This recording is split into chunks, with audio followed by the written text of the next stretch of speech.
நண்பர் அனைவருக்கும் இளம்பிரபுவழுதியின் இனிய வணக்கம்.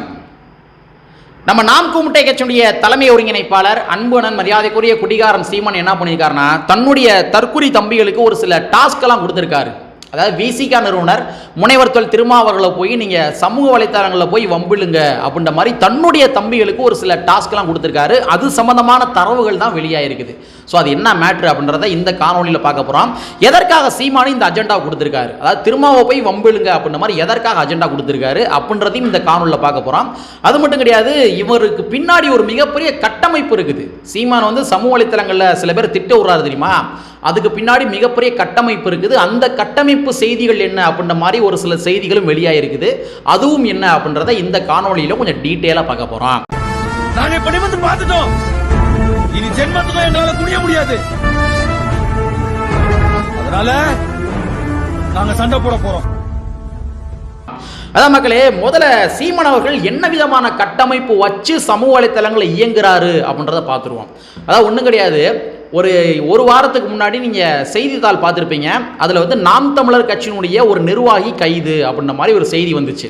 அதான் வருண்குமார் இருக்கார் இல்லையா, காவல்துறை அதிகாரி. அந்த காவல்துறை அதிகாரிக்கு நாம் கூமுட்டை கட்சியுடைய ஒரு தம்பி என்ன பண்ணுறான்னா, கமெண்ட் வந்து போடுறான், ட்விட்டர் வலைத்தளத்தில் கமெண்ட் போடுறான்.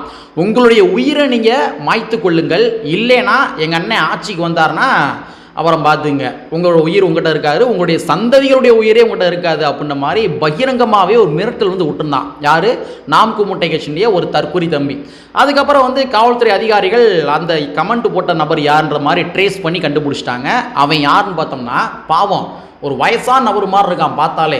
நல்லா தாடிகளும் அரைச்சி போய் தலையில் அரைச்சி போய் டிஸ்பிளே காட்டுறேன் பாருங்கள். ஸோ இவர் தான் வந்து அப்போ இந்த மாதிரி கமெண்ட் போட்ட ஒரு நபர். அதான் என்ன போட்டிருக்காரு, உங்களுடைய உயிரை நீங்களே மாய்த்து கொள்ளுங்கள், எங்கள் அண்ணன் ஆட்சிக்கு வந்தார் அப்படின்னா பார்த்துங்க, அப்புறம் நீங்கள் உங்களோட உயிர் இருக்காது, உங்களுடைய சந்ததியினுடைய உயிர் இருக்காது அப்படின்ற மாதிரி பகிரங்க மிரட்டல் விட்றான். ஒரு காவல்துறை அதிகாரிக்கே மிரட்டல் விட்றான்.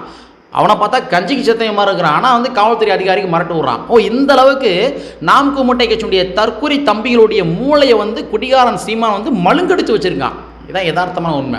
சரி, அந்த நபரை கைது பண்ணி காவல்துறை அதிகாரிகள் விசாரணைகளாக மேற்கொள்கிறாங்க. அந்த விசாரணையில் அவன் பகிரங்கமாக ஒரு தகவல் சொல்கிறான். அந்த தகவல் என்ன அப்படின்னா, நாம் கூமுட்டை கட்சியினுடைய குடிகாரன் சீமான் என்ன பண்ணியிருக்காருன்னா, வாட்ஸ்அப் குழு வந்து ஒன்று வச்சுருக்காரு. அந்த வாட்ஸ்அப் குழுவுடைய ஹெட்டே யாருன்னு பார்க்குறப்ப சீமான், அதே மாதிரி இடுமோன கார்த்தி, சாட்டை துரைமுருகன், இவங்க 3 பேர் தான் ஹெட்டு. இவங்க 3 பேர் என்ன பண்ணுவாங்கன்னா, யாரை அடிக்கணும், சமூக வலைத்தளங்களில் யாராச்சும் போய் வம்புழுக்கணும், அடிக்கணும், அவங்கள வந்து தரம் தாழ்ந்து பேசணும் அப்படின்னா ஒரு அஜெண்டா கொடுத்துருவாங்களாம். அந்த சமூக வலைத்தளங்கள் இருக்க லிங்க்கை வந்து இந்த குரூப்பில் ஷேர் பண்ணிடுவாங்களாமா. ஷேர் பண்ணி இவங்களை போய் நீங்கள் பேசுங்க, ஏதாச்சும் திட்டுங்க அப்படின்ற மாதிரி அஜெண்டா கொடுத்துருவாங்க. அந்த அஜெண்டாவின் அடிப்படையில் நாம் கூமுட்டை கட்சியினுடைய தற்குறி தம்பிகள் அந்த வாட்ஸ்அப் குழுவில் யாரெல்லாம் இருக்காங்களோ அவங்க எல்லாரும் போய் என்ன பண்ணுவாங்க, அந்த லிங்கை கிளிக் பண்ணி அவனை போய் கெட்ட கெட்ட வார்த்தையில் அசிங்கமாக ஃபேமிலியை பற்றி எழுதுறதான் அவங்களுடைய முக்கியமான வேலை.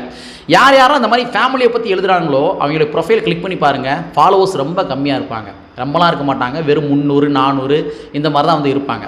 ஸோ வந்து இது ஒரு ஹிடன் அஜெண்டாவே வச்சு பண்ணுறாங்க. சீமான் முதற்கொண்டு என்ன பண்ணுவார்னா, தன்னை யாராச்சும் வம்புழுத்துட்டாங்க, தனக்கு எதிராக யாராச்சும் பேசிட்டாங்க அப்படின்னா அவனை வந்து வம்புழுக்கணும், அவனை வந்து ஆபாசமாக பேசுங்கன்னு சொல்லி சீமானே அந்த மாதிரி லிங்க் எல்லாமே எடுத்து இந்த குரூப்பில் போட்டு வராமா. ஸோ இந்த மாதிரி ஒரு ஹிடன் அஜெண்டா வச்சு தான் வேலை பார்க்குறாங்க. இந்த அஜெண்டாவின் அடிப்படையில் தான் வருண்குமார் அவர்களும் கூட இந்த மாதிரி பேசியிருப்பானுங்க அப்படின்ற மாதிரி செய்திகள் வெளியாகிருக்குது. ஸோ அது மட்டும் கிடையாது, ஏறக்குறை இன்னும் ஒரு 42 நபர்கள் அந்த வாட்ஸ்அப் குழுவில் இயங்கி கொண்டிருக்கின்ற அந்த 42 நபர்களுக்கு காவல்துறை அதிகாரிகள் வலை வீசி கொண்டிருக்கின்றார்கள் அப்படின்ற மாதிரி செய்திகள் வந்திருக்கு, வெளில வந்திருக்கு. நம்ம ஆல்ரெடி வீடியோ போட்டிருக்கோம். சரியா?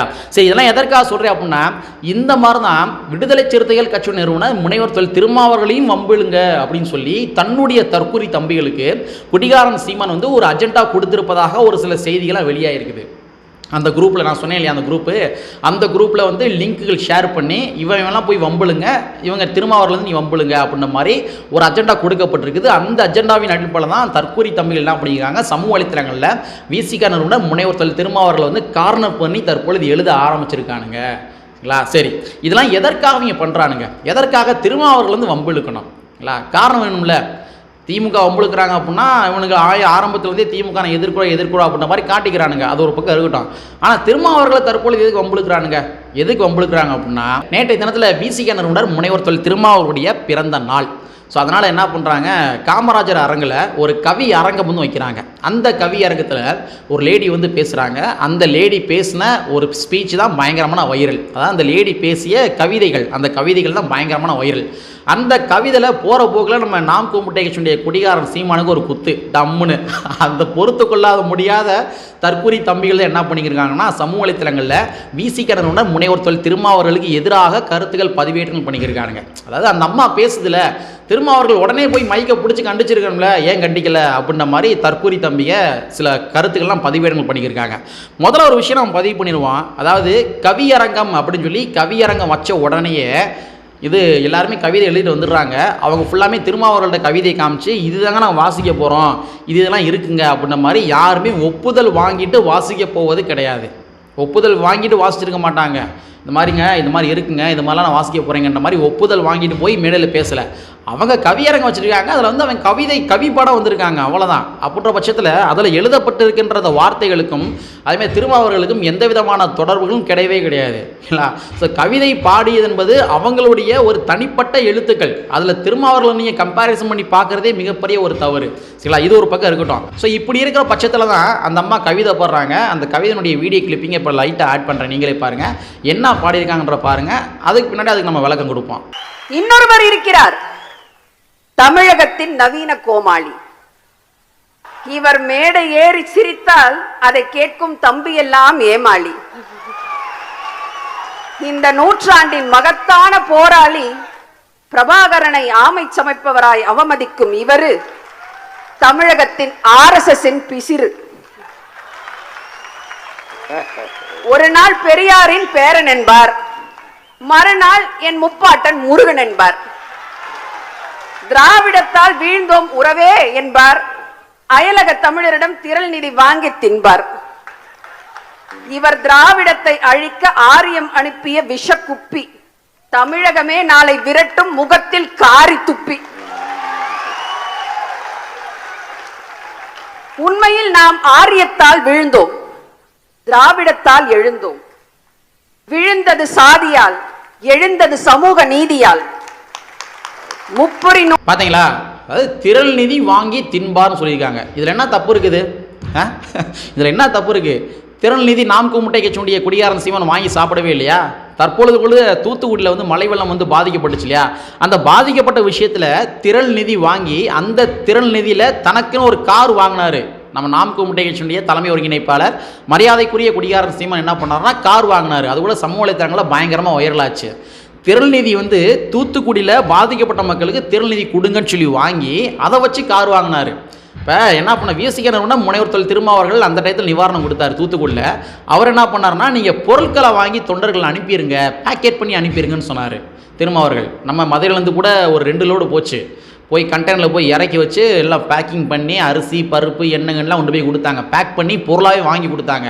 ஆனால் குடிகாரன் சீமான் என்ன பண்ணார், நீங்கள் திரள் நிதியாக கொடுத்துருங்க, அதில் நான் பாதி காசு ஆட்டையை போட்டு அதுக்கு பின்பாக நான் இந்த மக்களுக்கு நிவாரணம் கொடுக்குறேன் அப்படின்ற மாதிரி திட்டமிட்டு திரள் நிதி வாங்கி அதில் கார் வாங்கின ஒரு நபர் தான் நாம் கூமுட்டை கட்சியுடைய குடிகாரன் சீமான். ஸோ அப்போ அந்த அம்மா சொன்னதில் என்ன தப்பு இருக்குன்னு கேட்குறேன். அந்த அம்மா சொன்ன தப்பு அப்படின்னா, எங்கள் அன்னைக்கு திறநிதி வாங்கலை, நாங்கள் ப்ரூஃப் பண்ணி காட்டுறோம் பாருங்கன்னு சொல்லி ப்ரூஃப் பண்ணி காட்டுங்க, அந்த அம்மாவுக்கு ப்ரூஃப் பண்ணி காட்டுங்க. அதை கொடுத்துட்டு திருமாவுக்கு நீங்கள் வரீங்க. ரெண்டாவது வந்து அவங்க என்ன சொன்னார், அந்த அம்மா என்ன சொன்னாங்க, ஒரு நாள் பெரியார் என்பார், மறுநாள் முப்பாட்டன் முருகன் என்பார், இவர் வந்து ஒரு RSS உடைய பிசுறுன்னு சொன்னாங்க. எதுக்காக அந்த பிசுறுன்ற வார்த்தையை யூஸ் பண்ணாங்க? அவங்களா யூஸ் பண்ணாங்களா? அவங்களா பிசுறுன்ற வார்த்தையை கண்டுபிடிச்சாங்களா? கிடையாது. நம்ம நாம் கூமுட்டை கட்சியுடைய தலைமை ஒருங்கிணைப்பாளர் அன்புணன் மரியாதைக்குரிய குடிகாரன் சீமானு நம்ம காளியம்மாக்கால வந்து பிசுறு தட்டி விட்டுறேன் பார்த்துக்க அப்படின்ற மாதிரி சொன்னார் இல்லையா?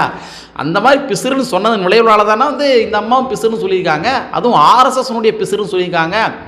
அப்போ நீங்கள் வந்து ஏன் எங்கள் அண்ணனை பிசுறுன்னு சொல்கிறீங்கன்னு கேட்குறதா இருந்தால் நீங்கள் என்ன பண்ணணும், உங்கள் அண்ணன்ட்ட போய் கேட்கணும் முதல்ல, நீ எதுக்கு நான் காளியம்மாக்காவை பிசுறுன்னு சொன்னேன், நீ காளியம்மாக்காவை பிசுறுன்னு சொன்னால தான் எல்லாருமே வந்து ஒன்றை பிசுறுன்னு சொல்கிறாங்க, அதனால் அந்த பிசுறுன்னு சொல்லாதானே மானங்கட்ட அண்ணன் அப்படின்ற மாதிரி நாம் கூமுட்டை கட்சியுடைய குடிகாரன் சீமான் மூஞ்சில் தான் நாம் கூமுட்டை கட்சியுடைய தற்கூரி தம்பிகள் வந்து உமிழ வேண்டும். சரிங்களா? அதனால் வந்து இது நீங்கள் திருமாவர்களை எது கம்பேரிசன் பண்ணுறீங்க அப்படின்றது தெரியவே இல்லை.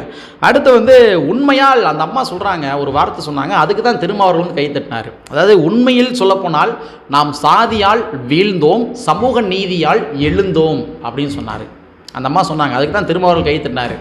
இதில் வந்து ரொம்ப நுட்பமாக பார்க்க வேண்டிய விஷயங்கள் இருக்குது. இதில் எந்த இடத்துல வந்து நாம் கூமுட்டை சின்ன குடிகாரன் சீமான் சமூக நீதிக்காக உதவி பண்ணியிருக்காரு, இல்லை போராட்டங்கள் பண்ணியிருக்காரு அப்படின்ற மாதிரி தற்கூரி தம்பியினால சொல்ல முடியுமா? உண்மையை சொல்ல போனால் சாதியால் வீழ்ந்தோம் அப்படின்னு சொல்லி அந்த அம்மா சொல்கிறாங்க. சாதியால் வீழ்ந்தோம்னா சாதியின் மூலமாக தான் இங்கே அனைத்து மக்களுமே வீழ்த்தப்பட்டு கொண்டிருக்கின்றார்கள். ஆனால் குடிகாரன் சீமானு சாதிகள் எல்லாமே தமிழ் குடிகள், சாதிகள் எல்லாமே தமிழ் குடிகள், அதுவும் ஆணவ கொலைகள் எல்லாமே குடிபெருமை கொலைகள் அப்படின்ற மாதிரி ஜாதியை ஆதரிக்கின்ற ஒரு அற்பர் தான் நம்ம நாம் கூமுட்டை சுண்டிய குடிகாரன் சீமான். சமூக நீதியால் எழுந்தோம் அப்படின்னு சொல்கிறாங்க. சமூக நீதி வந்து இது ஓரளவு தான் கிடச்சிருக்கு, முழுமையாக கிடைக்கல. அப்போ அந்த முழுமையாக சமூக நீதி கிடைக்க வேண்டும் என்றால் அதில் நாம் கூமுட்டை கட்சியினுடைய தலைமை ஒருங்கிணைப்பாளர் குடிகாரன் சீமானுடைய பங்களிப்புகள் என்ன? பங்களிப்புகள் என்ன? எத்தனை போராட்டங்கள் பண்ணியிருக்காரு? மாநிலத்தினுடைய சுயாட்சிக்கு ஆதரவாக எத்தனை போராட்டங்கள் பண்ணியிருக்காரு? நம்ம ஆளுநர் இருக்கார் இல்லையா, ஆளுநர் அவர் வந்து என்ன பண்ணுறாருனா துணைவேந்தர் பதவிகளுக்கு நியமனங்கள் கோரி ஒரு விண்ணப்பங்கள் வந்து கேட்குறாரு, எல்லாத்தையும் கேட்குறாரு. அப்போ வந்து 150 விண்ணப்பங்கள் வருது. 150 விண்ணப்பங்களில் 143 விண்ணப்பங்கள் வந்து வெளி மாநிலத்தை சார்ந்தவர்கள். தமிழ்நாட்டில் இருக்கிற பல்கலைக்கழகங்களில் ஒரு தமிழ் இனத்தை சார்ந்தவர், தமிழ் மொழி பேசக்கூடிய ஒரு நபரை வந்து நம்ம ஒரு துணைவேந்தர் பதவிக்கு வந்து வந்தார்னா ஓகே. 143 நபர்கள் வந்து வட மாநிலத்தை சார்ந்தவர்கள் விண்ணப்பங்கள் அனுப்புகிறாங்க அப்படின்னா எந்த தைரியத்தின் அடிப்படையில் அனுப்புகிறாங்க? ஆர்எஸ்எஸ்னுடைய RN ரவி அவர்கள் தமிழ்நாட்டில் இருக்கிறாரு, அவர் இருக்கிறனால நம்ம பதவியை ஈஸியாக வாங்கிடலான்ற கணக்கில் தான் அனுப்புகிறாங்க. அப்போல்லாம் இது வந்து மாநிலத்தினுடைய சுயாட்சிக்கு எதிரான விஷயங்கள், சமூக நீதிக்கு எதிரான விஷயங்கள். ஸோ இந்த மாதிரி விஷயங்களுக்காக எதிராக சீமான் அவர்கள் ஏதாச்சும் ஒரு ஆர்ப்பாட்டம் பண்ணியிருக்காரா, போராட்டம் பண்ணியிருக்காரா? நீட் தேர்வுக்கு எதிராக போராட்டம் பண்ணியிருக்காரா? ப்ரீமெட்ரிக் ஸ்காலர்ஷிப்பை தடை பண்ணாங்களே மத்திய அரசாங்கம், அதுக்கு எதிராக போராட்டம் பண்ணாரா? எதுக்கும் போராட்டம் பண்ணவே இல்லை. அப்போ சமூக நீதியின் மூலமாகத்தான் நம்ம எழுந்தோன்னு சொல்கிறாங்க, சாதியால் வீழ்ந்தோன்னு சொல்கிறாங்க. சமூக நீதியால் எழுந்ததற்கு ஏதாச்சும் ஒரு வகையில் சீமான் அவர்கள் ஏதாச்சும் ஒரு போராட்டம் பண்ணியிருக்காருன்னா ஒரு போராட்டங்களும் பண்ணவே இல்லை. அப்போ அவங்க கேட்க தானே செய்வாங்க, இன்னும் மானங்கட்டத்தனமாக கூட கேட்பாங்க. அப்போ நீங்கள் பதில் சொல்கிறதுக்கு திராணி இருந்தால் நீங்கள் அந்த அம்மாவுக்கு பதில் சொல்லுங்கள். அதை விட்டுட்டு நீங்கள் திருமாவளவன் நீங்கள் வந்தீங்க அப்படின்னா உங்களுடைய பிழைப்புவாத அரசியல், திசை திருப்பும் அரசியல் எந்த அளவுக்கு இருக்குது அப்படின்றது நல்லா தெளிவாக புரியுது. ஓகேவா? ஸோ நான் இறுதியாக சொல்கிறதா இருந்தால் முந்தானத்தில் ஒரு வீடியோ போட்டிருந்தேன், திருமாவர்களுக்கு ஒரு வாழ்த்து செய்தி போட்டிருந்தேன். அதை கூட நான் சொல்லியிருந்தேன், அதாவது 8 திசையெங்கும் அவதூறு என்னும் கூர்முனை கத்திகள், 8 திசையெங்கும் அவதூறு என்னும் கூர்முனை கத்திகள், இருப்பினும் அந்த கூர்முனைகளை மழுங்கடிக்கும் உன்னுடைய அரசியல் அறிவு கூர்மை யுக்திகள் அப்படின்னு போட்டிருந்தேன். ஸோ என்ன தான் நீங்கள் அவதூறு பரப்பினாலும் திருமாவர்களை ஒருபோதும் வீழ்த்த முடியாது என்பதை கூறிக்கொண்டு கற்பி ஒன்று புரட்சி சென்று புரட்சியில் உரையை கூறிக்கொண்டு நிறைவு செய்கின்றேன். நன்றி, வணக்கம்.